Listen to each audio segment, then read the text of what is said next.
Welcome back to the Shane Plays Let's Play series of Torment Tides of Numenera. Yes, it has been a minute or two since my last video. Um, I've been sick. I was literally last week coughing so much I could barely talk without coughing. And then I had some other illness a couple weeks before that. There's other crud going on. But I am continuing with this. I'm working on this game and Sword Coast Legends at the moment, and when Sword Coast Legends finishes, I'll shuffle another game into the mix. Try to keep working on the games I've already started. Anyway, we are in the Cliff's Edge area of Newman, or the I can't remember. Sagas Cliffs is the name of the city that we're in, and we still have to basically explore this area here, and we haven't been into this tavern. So I'm actually thinking about, before I go into this tavern, I'm thinking about running up In an here instant. and checking out this little stairwell or stairway up here or whatever, and seeing what's going on. That may just be an exit out of the area, but we'll see. Now this place down here, yeah, leave area, so where does that go? Caravanserai, that's what I thought. Or I didn't know it went to Caravanserai, but which I actually need to go there, I think, and talk to that airship owner. Fine. Now that I found the guy who stole his airship. Now this guy here sells some cool stuff. I just don't have enough money right now, enough shins. But there's some Wolverine claws that I want. It's got some really cool stuff. And this isn't a super combat heavy game if you don't want it to be. I've only gotten into a couple of combats, but it can be if you want. I mean, they really developed this game so that, you know, you could solve things through combat, or you could solve things other ways. I mean, you can go through, I think, practically most, if not all, of the game without combat. But I gotta have a little combat. So let's go in. Let's go into this tavern here. See what's going on.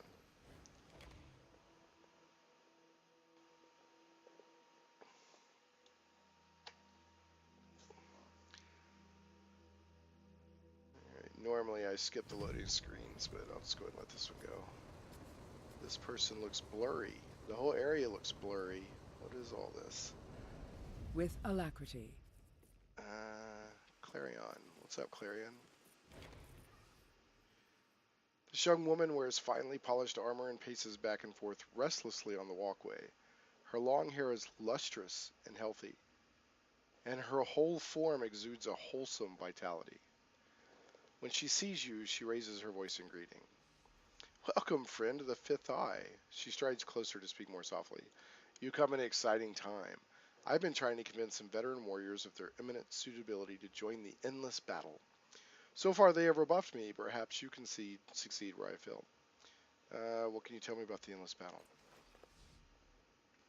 Much as it sounds, she says, it stemmed from a rift between the changing god and one of his offspring and has endured for hundreds of years. Raging over the same battlefield using the deadliest technology of the ancients, the landscape is scarred and pitted beyond recognition. The walls between dimensions are thin there. Every day, horrors cross into our world. She stands, arms akimbo. Worse, in recent years, the struggle has expanded. Nearby settlements, founded to provide material support for the combatants, or existing there long before the two sides came to rage on their borders, have been engulfed by the spreading chaos. She frowns. It is not too late to change the course of the battle. If only warriors of proven mettle would join the fight. That is why I am here. That is why I beg for your help. What side are you recruiting for? The changing gods. He has always been the patron of Sagas Cliffs. Perhaps we would not exist if not for his lives and his cast-offs. Certainly we would not be as we are. And if you're familiar with the game, we're one of the changing gods' cast-offs. He creates bodies and lives with them for a while and then leaves them and goes into another body. She pauses. But that is not the only reason. The changing gods' forces have allied with the towns and villages of the Verxulian Waste. We seek to prevent the endless battle from expanding beyond its borders, growing in size once again. The enemy attempted to sweep across the plain once before. They were foiled at a village called Colm. betrayed by some of their own. Now they're trying to take the village again. Matt Kina shifts uncomfortably at your side. Can you tell me anything about these veterans you hope to recruit? They have fought in countless battles and emerged victorious. They have made decisive forays that turned entire wars. They are clever and thoughtful, though I know only their reputation. The third inversion, for instance, saw them reach into a new dimension, and I won't bore you with the details, but they were integral in an offensive that would have changed the course of that conflict. Why are you trying to recruit these veterans? Perhaps they're tired of war. She shakes her head. Conflict shapes us all. It sharpens us, makes us stronger than we ever thought we could be. If you hide from it, you'll never know what you might have become. Or worse, you'll be easy prey for those who are stronger or cooler than you. She clutches your shoulders. These veterans have grown tired and complacent. I want to help them recapture what they lost. No, I want to make them even greater than they were. Tell me about yourself. I am Clarion. I seek strong warriors, brave souls, to fight in the endless battle, to hold back the advance of the enemy. Who is the enemy you're fighting? The armies of the first cast-off. They have never been friends to the people of Sagas Cliffs. She frowns. The first cast-off is long dead, but still her forces hold a grudge against her sire and his patron city. If I help, will I get a reward? Of course. I am not a wealthy woman, but I have allies in the city who are. The more veterans you convince to join the battle, the more you'll be paid. That's interesting.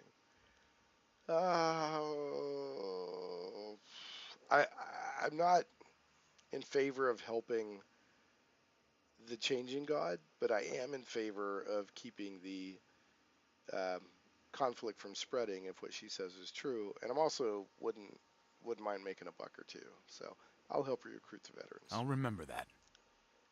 You have my gratitude and a generous reward if you can succeed in this, friend.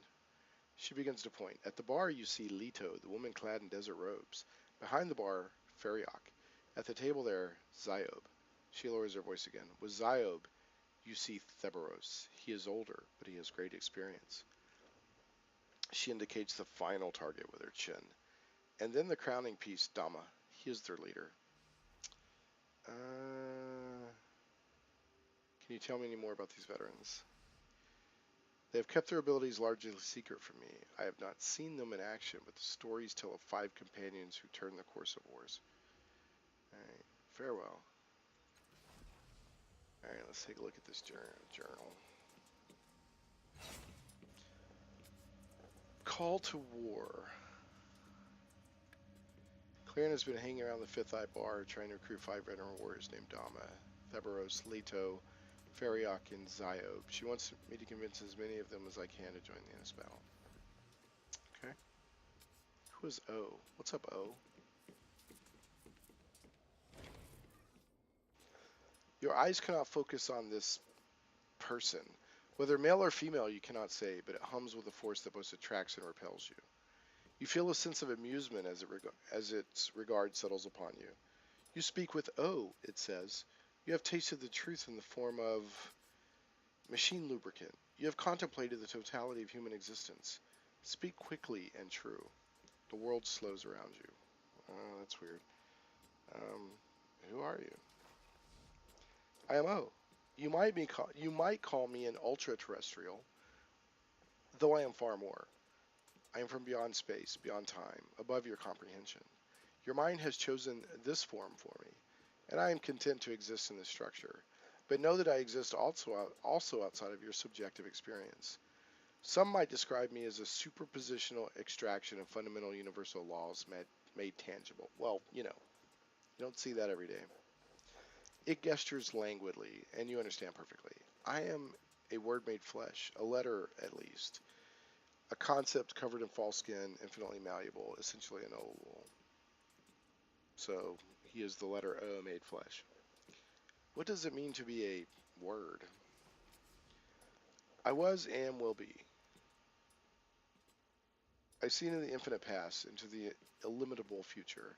When the cosmos erupted into a sea of light, I saw it. When the mechanism winds to a sad and creaking end, I will weep. At the moment, the great wings of death enclose creation. I am the last vestige of dust, frozen, forever perfected. You know, there's some pretty strong similarities here to Christ is the Word made flesh with this. What are you doing here?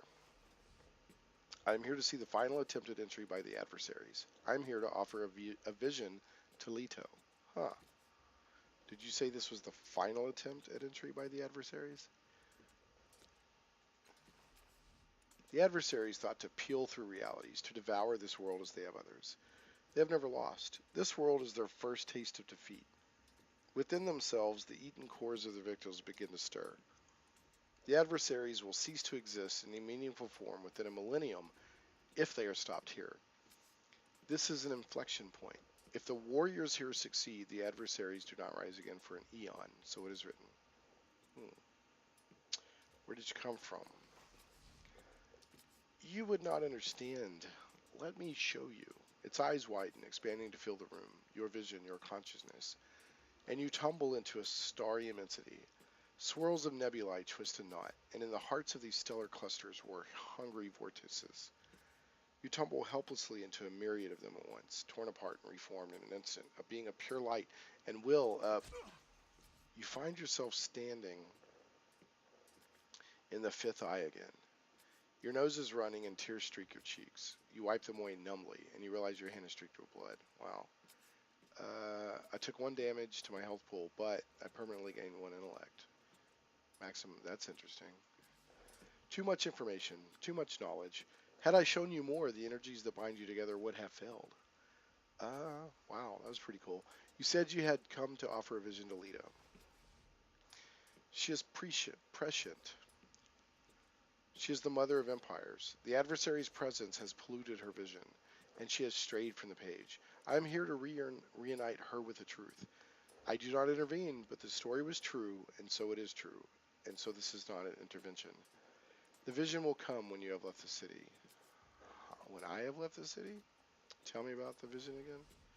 She will see clearly. When you leave the city, you will have no further part in her story.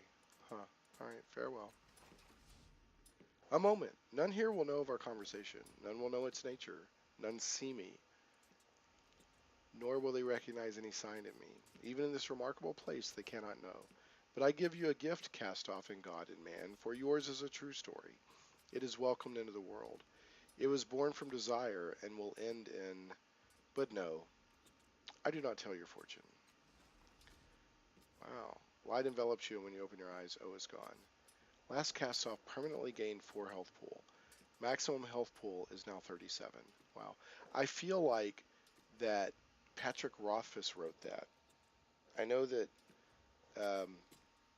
he was a stretch reward, his involvement in this game. So I'm going to pause the video real quick, and I want to see if Patrick Rothfuss wrote that character.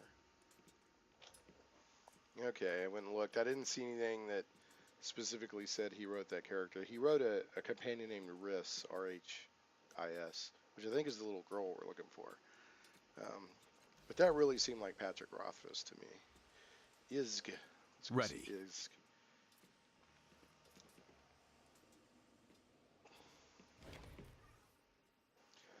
Izg. The most distinguishing feature of this tall, vaguely awkward man is the yellow shirt he wears.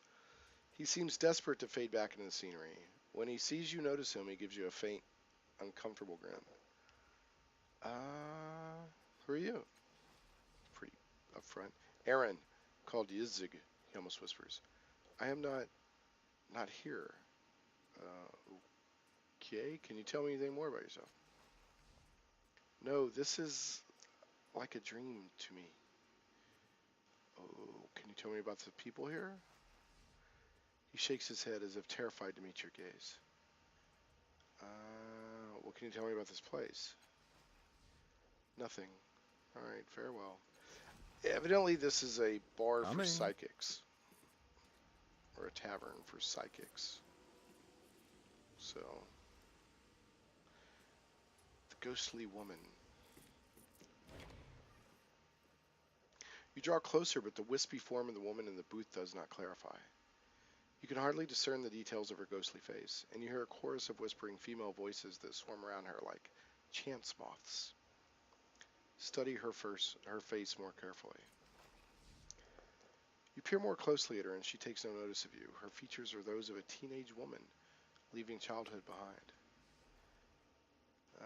Anamnesis. Yay, I'm glad about that skill. Your memory sparks faintly. These clothes look familiar to you. Wait, they're familiar because they were the fashion in Saga's Cliffs 9 centuries ago, and your mind dreads that association up from its depths. Huh. Listen to the whispers. They're on the verge of comprehensibility, but they brush against your mind just below the level of conscious thought. You have a sense of vague longing of loss that touches you and leaves you empty. Listen to the whispers again.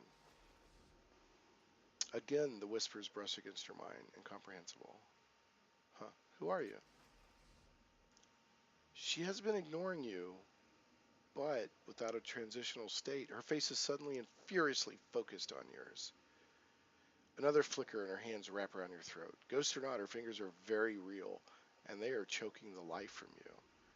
Should I let her? Yeah, I'll try to escape.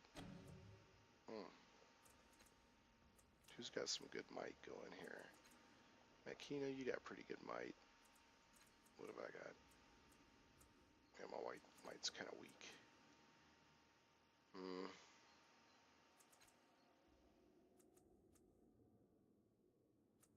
I don't know who to use here. Yeah, I'll use this. Success. You manage to wrest your fingers from your throat, and you hurl her away. You come up in a crouch, ready for another attack. But she is looking away from you as if nothing had happened. Oh, alright, I'll try to draw her attention again, because I'm an idiot. Again, in a flash, she is upon you, her fingers digging into your throat. I'm going to let her strangle me. Her fingers dig deeper. She's not just compressing your trachea, she's tearing your throat out. You choke and cough, drowning on your blood, but she is latched inside you. And the last thing you see is her rage-twisted face. I gained 3 XP. I can't die. Oh, am I going to go back to the what you call it? The in-between place, I forget what it's called. Silver Tide represents admiration of power and seekers of fame. Oh, what's this? This looks different.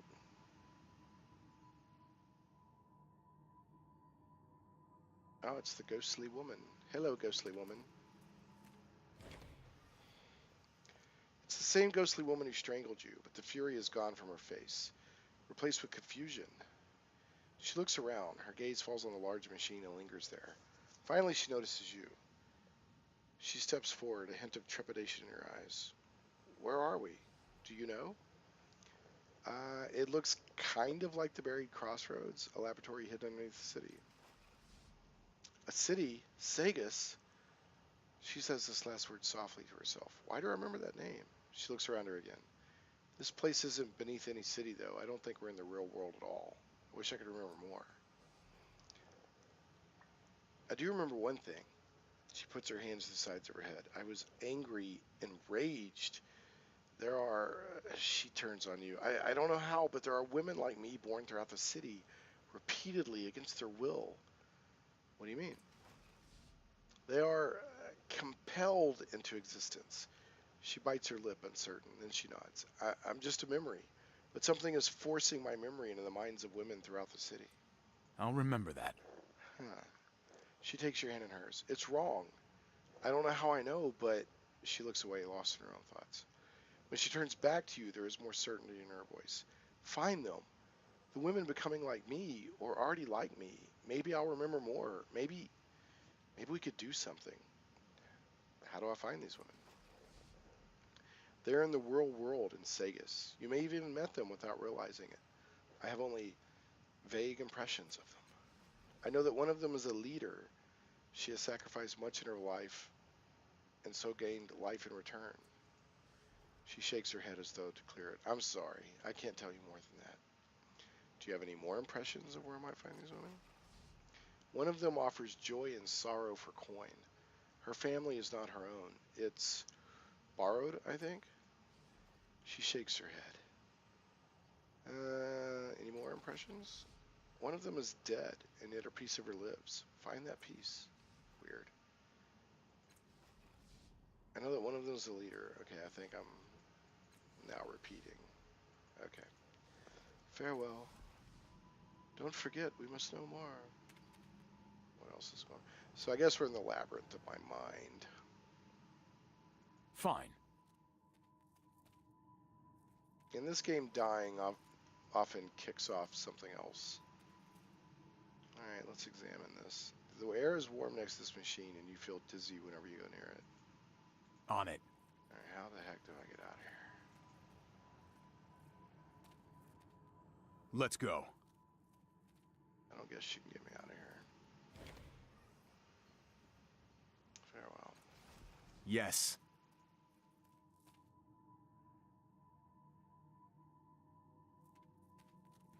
I'm going. Interesting. Is there anything down here? Of course. Oh, look at that. There's the exit. Bye.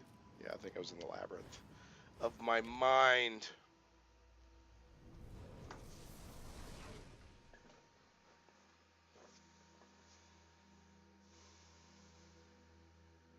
This game is so weird. Oh, dang. Am I going to get chewed out? The Spectre. He's sort of a figment of my imagination. Am I glad you came out of that door? The thing just showed up. I don't know what to expect. Do you know who the ghostly woman is in that fathom? He shakes his head. Don't know anything about that one. That way it's blocked. He shrugs. It's not surprising, really. It's your mind, not mine. Most likely she's just a lacuna, a construct of your buried memories. Either that, or she's a reflection of someone you met in real life. Whoever or whatever she is, she probably isn't real. You're the only one with that distinction. He chuckles to himself. And me, by extension. I guess he's talking about this thing just showing up. Has anything changed since the last time I was here? Look around, it's your mind. How do other fathoms open again? Sometimes the things you do in the real world create bonds and bridges you lost or never had. Those bridges reveal themselves here.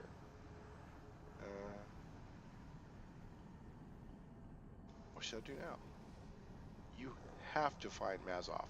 The name tickles our memories. I'm sure he can help you fix the chamber. Then we'll find a way out of this mess. Alright, I'm ready to go. Farewell. What is this? All right. I'll remember that. Quest of arrested mind. That looks like Clock Fathom. Daughter's Fathom? Ninth World? Interesting. All right. I've already been on the clock before. So if I go back in here, I'll go back in where that lady is. Right? Is that what's happening here? Okay. Yeah. So. All right. Okay. Got it. And the clock is where I I'm ready. kind of fix the clock.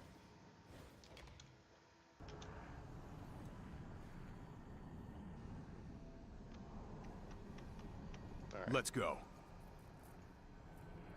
Where'd Chuckles go? Of course. Chuckles. There you are. All right. Let me go back to the Ninth World. Of course.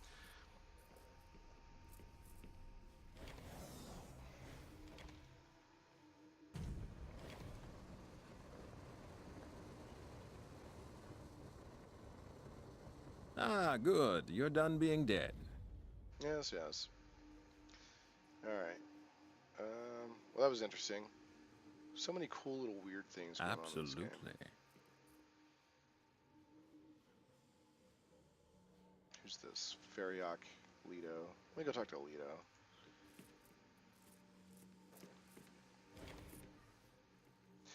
Though this woman's face is young, she has been beaten hard by the sun. She wears a tight-fitting skin suit under loose desert robes. Her eyes are a deep and unsettling black, with no whites to be seen, Occasional streaks of light race across them, flashing in the shadows of her hood like stars plummeting from the sky. That's cool. I am Leto, she says. I saw you coming, or I saw you are coming. Now you are here. A being named O is here to give you a vision. It says you'll be the mother of empires. She stares at you, her mouth opening slightly. Her eyes flicker across the bar, landing on no one in particular. I have not yet received the vision, and a mother? Me? She shakes her head. I am barren. I will give no life. She pauses. Her hands are shaking. She whispers, I see only a stain when I look at myself, nothing more. A miasma occludes my vision of myself. So this is interesting. Again, talking about the word becoming flesh and was, is, and shall be. That's a lot of Christian kind of symbolism there, or outright, purposeful, um, one-to-one kind of stuff. And then now she's barren, but she's being told she's going to have a child. That happened in the Bible, not with Mary. Mary wasn't barren, but yet she was still, you know, made with child by the Holy Spirit. So I feel like that's purposeful. I could be reading into it. But a lot of times, writers will use fiction to explore themes like that. So anyway,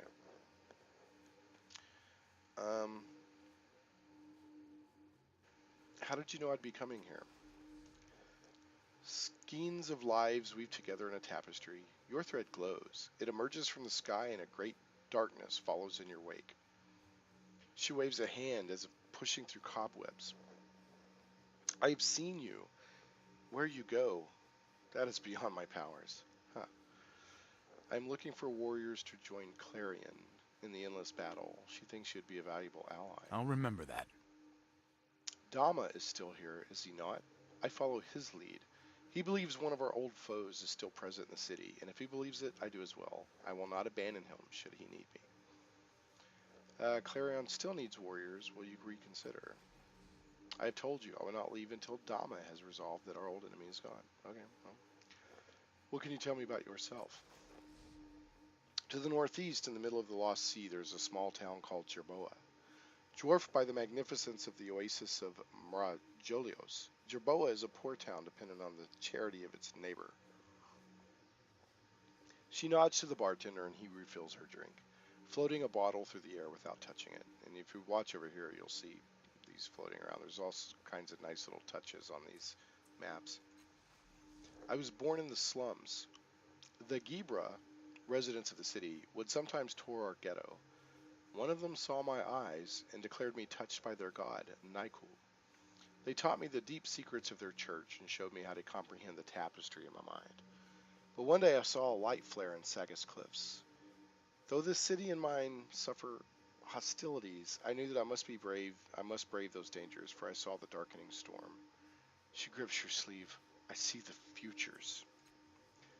I will not be able to return home, but I arrived in time to aid Dama in his struggle against the adversaries. For a time, I was able to read the strands to help our team prepare against the adversaries' attacks. But they learned to cloak themselves against me, and all I could see of their intent was a generalized darkness. I am of little use against the adversaries now, but I remain to help against other foes. What can you tell me about the people here? I know the stories of my comrades in arms, their past and their future. I have a deep bond with Ziob, a friendship with Thurberos. My respect for Dama knows no limit, and I have fond recollections of Feriok's ready wit.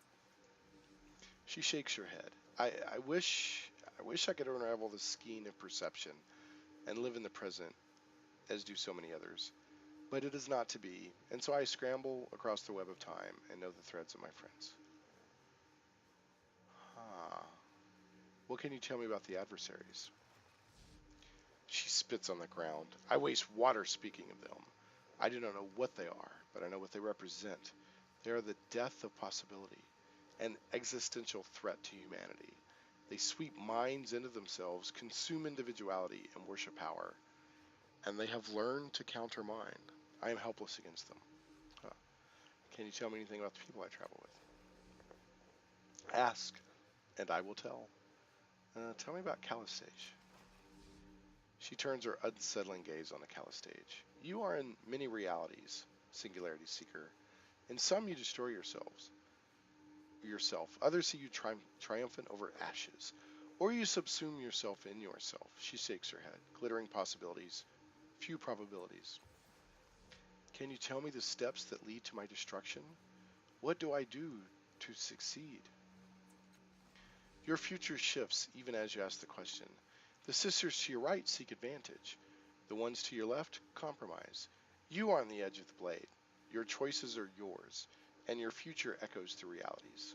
All you need to do is step. Your trafficking in supposition and simile. What makes you any better than a hedge witch prognosticating in lock entrails? What makes me different? She smiles wide. I actually see the future Calistage. Your path is fraught, and you are your own worst enemy. All right, tell me about Makina. Leto stares intently at Makina, and as she opens her mouth to speak, Makina holds up a single finger. No, I don't want to hear about my future. I'll wind up second-guessing myself or pretending that prophecy made something possible instead of living. I don't want any part of your fortune-telling. Her smallest knife is in her other hand. And if you say anything else, Seer, I'll ask you if you saw this coming. She pushes the knife slowly away from her face. This is Leto. I see your determination, assassin. I will not speak of your future. Well, is it she just doesn't want her future told because she's planning something that she doesn't want to know about? Or is it she really just feels that strongly about it? All right, tell me about Tiber. For the Gallow Glass, I have only one prediction. Change your ways or live with your regrets forever. Tiber. Forever? That's a long time, my dear, and I'm told nothing lasts that long. She turns her head toward him and looks away, shivering. I have spoken. Forget it. I want to ask other questions. Can you tell me any stories about your friends? Of whom do you want to speak? Tell me about Dama. He is the lodestone, the hoverglass, the light that lifts and the rope that binds. His strength is our strength, and through him we become stronger. He is the caller, the bringer, the tactician, and the strategist. He brings us to this place in the future, and in the future he is gone. She does not see you as she speaks. The unseen adversary claims him, unless, no, the probabilities are too low. She shakes her head, bringing herself back to the present. Is he still here? She slashes a glance towards a man in a blue shirt and breathes a sigh of relief. Of whom did you want to speak? Tell me about Ziob. She gives herself too little credit. During the Cobalt breach, she erects a shield around her company and fires precise bolts of telekinetic rage into the attackers. She destroys their inhuman captain, hurling him from the walls into dark space, and then dismembers the attackers who have come for me. And that day, she is my hero. She is the only one of us who can touch the physical world so completely. And when Dama dies, she stands to unite us. No, wait, this isn't real, not yet. She slaps herself lightly and mutters, walk in this world, Leto, this world alone. Tell me about Feriok. A seer of pain and love. A great light. His power is speech and attraction. An empath, a weaver of hope and reconciliation. The story I love most is this. An angry citizen comes threatening violence, and Feriok eats his pain and makes a new man in his place. In those old strands, Feriok is my friend. And you mine, Leto, Feriok says. I don't know where Feriok is, but... Of whom did you want to speak? All right, tell me about Theboros. He follows the trail of the words of Kra. He finds the dead village. In his mind, he seals the words, and they chew him to pieces until his brain has lost their knowledge altogether. She looks across the bar to the old man. No, that is a past possibility. That is not this reality. His mind is still intact. His stories still resonate. Is this the world in which he buries the last of the words of Kra? She shrugs. But he is the man who helps plan our battlefields. He shapes our expectations. It is he who brings the first adversary low. It shows him a story, and he tells it a better one. It bows to his vision before it knows his strength, and he traps it. He is a hero to this reality, although he knows it not. I have spoken all of the stories I will tell. All right. That's all for now. Farewell. Who else is around there? There's Feriok. There's Clarion. Where's everybody at? Let's take a look here. There's Sir Arthur. Ziob. Dama. So there's still some people we need to talk to in here.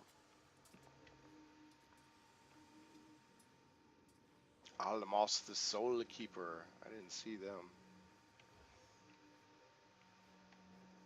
Alright, let's talk to Feriok and then we'll wrap the video because it's already almost 40 minutes. The bartender is a tall, powerfully built man with nut-brown skin and a bushy beard. He radiates strength and confidence. He moves with speed when necessary and remains almost motionless the rest of the time, like a predator waiting to leap. Yet even when he prepares a drink, he doesn't touch a thing. His brow furrows slightly, and the bottles and glasses lift by themselves. When he sees you, he smiles broadly. Welcome to the Fifth Eye, friend. I'm Feriok. I'd like a drink. You're in for a treat, friend, a real treat. Assuming you call the possibility of a toxic reaction to a treat, of course. He points at the various pipes on the wall. We've positively identified some of these as safe.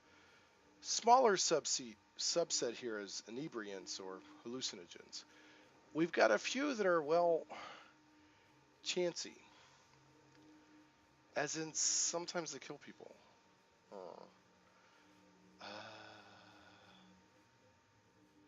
Let's talk about the chancy drinks. We've got this strange black ichor, thick enough that it's almost chewy. There's a pink sludge that's a known entheogen. I have no idea what that is. But its strength varies and sometimes kills people. We have one that smells like Eltabon fruit, and we sometimes use that one to get rid of stubborn grease stains. It's acidic, but, well, maybe it's an acquired taste. Wow. Yikes. I'm going to try the black ichor. He shudders. I tasted this stuff once. I don't remember much about the time afterward, but I was raving about holes in reality. Well, here's your drink. A strong glass bowl floats under a pipe. A spigot turns and the ichor oozes from it. You can smell it from here. The bowl floats back to you, all without Feriok touching it. Drink fast, is my advice. He winks. You put the word to deed. The taste is not unpleasant, though the texture is horrifying. Unbidden, you think of soft flesh rotting under a jungle sun. Nothing happens. At least, not right away. Just as you begin to doubt the ichor's efficacy, you feel the earth shift slightly. The walls shiver and begin to shake. Their surfaces look as if they are slowly melting. You feel the weight of the ceiling and sky forcing you to the floor, and only a great effort of will keeps you standing. Rents begin to appear in the flat surfaces of the bar, in the walls. Scabrous tissue rims their edges, and a deathly chorus pipes through in a register almost too high to hear. The world tilts on its axis, and you stagger to the right. Your vision blurs, and the invisible world swims into view, becoming more solid than the world you call home. Well, okay, got some flashing effect. What the heck is going on here? Is that it? Well, I had some ups going on. I think my character had I forget what the exact word is, but it had a green up and now it's gone. Am I like... Of course. I'm trying to figure out if I've got any effects going. I don't see any effects on me or anything. Let me talk to him again. I lost 10 shins, evidently. Clarion needs your help. She's looking for warriors to fight in the endless battle. I'll remember that. Ha! No, no way. As far as my life, and I've done my time. I've got no interest in fighting for people I don't know, for a cause I don't believe in. You go right ahead, but count me out. Okay? He pauses for a moment, lost in thought. Or communion? You know what? Maybe you could convince Clarion to take her recruiter act somewhere else. If you want to, I mean. But really, what she's doing and what she's thinking is pretty offensive. Huh.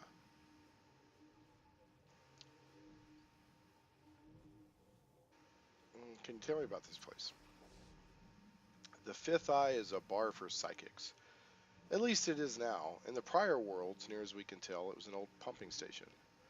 All these pipes lead down to some reservoirs deep beneath the city, and they pump whatever's in the reservoirs up here. Oh, great, so that's what I drank. He laughs. Anyway, some damn fool started drinking from the pipes, and some other fools started in too. Some of them died, but someone got drunk as hell. After a few whiles, vague enough for you, they got pretty good at figuring out which were safe and which weren't. And that's when they figured they'd start making money off the place. Reason psychics flock here is because the building dampens out the psychic noise of the city. He grins. The drinks help too. Leto. Fariok means to say that he is only involved in the delivery of these drinks, rather than their creation. Given his skills, this is only right and proper. He throws a hand across his forehead. I have been maligned by this desert-dwelling interloper. You said this is a bar for psychics. What does that mean? Means this is a place where psychics can unwind. Get away from the city. Get away from the noise. You know what it's like to be psychic? Let me paint a picture. Imagine every time you're going to sleep, someone comes and starts screaming in your ear. Or objects in the room start whispering about how they want to burn. Or they might tell you their secret names and how to make them float and dance at your command. Or maybe every person you meet is like a house with all its doors and windows thrown open, and you can't help but look in to plunder their secrets. And underneath it all, you hear their silent judgments, the truths they hide even from themselves. He pauses to concentrate on a floating cloth as it wipes a mug clean. Then the mug places itself on a rack. Folks think it's a blessing to have these powers. And sometimes it really is, especially when you can join your friends to make something great. But, he shrugs, it can be hard, hateful, and you can never tell when you're going over the edge of insanity. Wow. Alright, that's all for now. Farewell. Okay, so let's check the call to war. Leto seems devoted to Dama. She won't abandon him until he's satisfied the last adversary is gone. Okay. Fariok refuses to leave the Fifth Eye under any condition. He also just suggests that asks Clarion to leave the bar. Her continuing efforts to recruit him and his friends are apparently unwelcome. Okay. Arrested mind. What is this? Cast the sorrow fragment out of the cloth. Oh, I didn't. I guess I was supposed to go.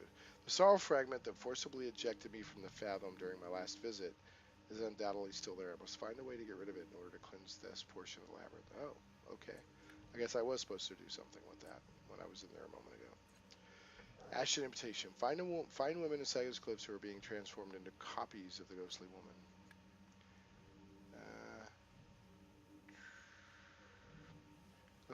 Look for women who resemble her, whose identities are being altered by an outside force. When I find such women, I should return to the labyrinth and tell her. Okay. Close. Okay, so next video.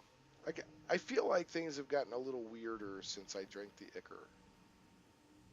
Like there's more little weird things floating around, but that may not be the case.